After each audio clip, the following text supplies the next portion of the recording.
Parce que moi, par exemple, quand je vois qu'on ferme un lycée, pas très loin de chez moi à Roubaix, hein, c'est le lycée Averroès à Lille, à cause d'une bibliographie, voire même d'un ou deux livres dans la bibliographie, mais que le lycée Bétarame, Notamment un livre qui est signé par l'imam Iqiyoussen, qui a été, il faut le dire quand même, monsieur Guiraud.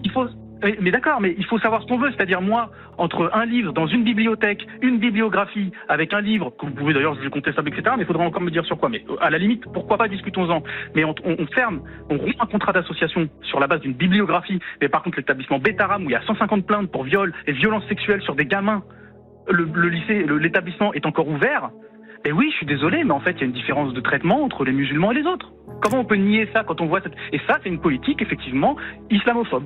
Et c'est cette manière de présenter les musulmans comme étant une force rampante, contagieuse, où en fait, on les compare à une maladie, qui fait que derrière, on a des discours et des actes islamophobes. Des actes d'État, des discours d'État, et aussi des actes islamophobes dans la population. Enfin, je veux dire, il y a quand même un fidèle, il n'y a pas si longtemps, qui s'appelle Abou Bakar, qui s'est fait poignarder dans sa mosquée par quelqu'un.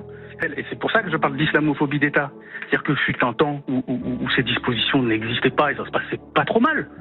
L'abaya, c'est une robe longue. La question, par exemple, à l'école, c'est celle du prosélytisme ou pas, à la limite.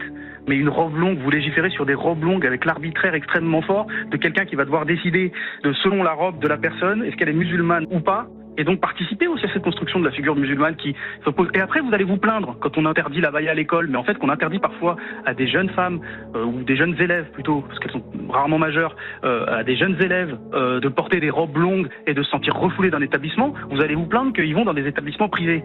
Et une fois qu'ils vont dans des établissements scolaires privés, on cartonne les contrats d'association entre l'État et l'établissement scolaire privé. Il y a un moment, il faut savoir ce que vous voulez.